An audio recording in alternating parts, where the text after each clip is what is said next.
Pasamuan ingkang kinasih wonten ing Gusti Yesus, sugeng pinanggih wonten ing renungan padinan GKJ Purwantara dinten Kamis bulan Desember tahun 2000 selangkung.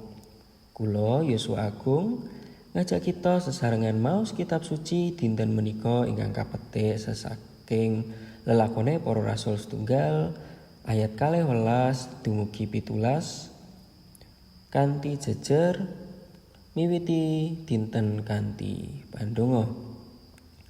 Lelakone para rasul bab setunggal ayat 12 dumugi 17. Lembaga Alkitab Indonesia Basa Jawi tahun 1999 lan kuwaos ayat 11. Kabeh padha saiyek anggone mempeng ing pandonga bebarengan karo wanita sawetara sarta Ibu Maryam kang ibune Gusti Yesus tuwin para sedereke Gusti Yesus.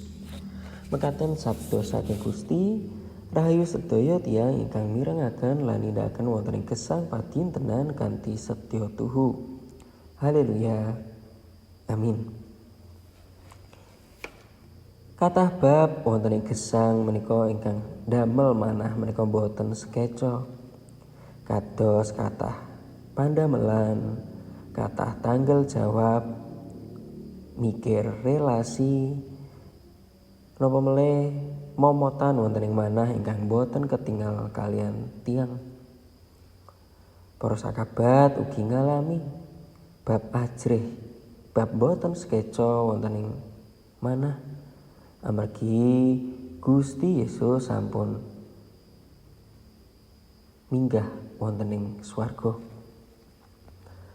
Para sakabat boten mangertosi napa ingkang sampun kedadosan. Dereng mangertosi Roh Suci ingkang kacurahaken lan para sakabat ugi ngalami kekosongan pemimpin. Nanging setunggal bab ingkang tasih para sakabat menika sregepi, bab ingkang prasaja yaiku makempal dados tunggal, ngerahkan manah dados tunggal, lan ugi sregep anggenipun ndedonga. Teks wonten ing enjing menika ngelingaken saben kita bilih sadereng mendhet keputusan-keputusan ingkang ageng. Sadereng kula lan panjenengan mlampah napa malih miwiti dinten menika, kita kaajak kagem niti priksa diri, kagem sregep anggenipun donga lan mirengaken napa ingkang dados pepinginanipun Gusti.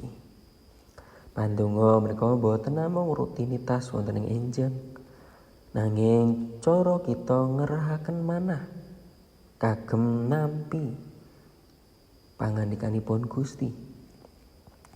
Wonten ing pandonga manah kita dados saged bikak lan saged nuntun anggen kula lan panjenengan miwiti dinten menika. Saking pandonga kula lan panjenengan langkung saged mireng, saged ngapurani lan saged mendhet keputusan kanthi pikiran ingkang jernih. Pandonga menika dados cara kita menika ngowahi cara pikir wonten ing gesang. Amin. Tuntunan panyuraos. Napa kula lan panjenengan tasih sregep anggen ndedonga lan nyuwun berkah saking Gusti saben enjing. Pandonga. Duh Gusti, enjing menika kawula nyuwun pangayoman paduka. Mugi paduka maringi manah kawula menika kanthi berkah kesabaran. Lan kula tansah saged gumantungaken saben momotan wonten ing paduka. Mugi saben lampah kawula wonten ing dinten menika dados trep miturut kersa paduka. Amin.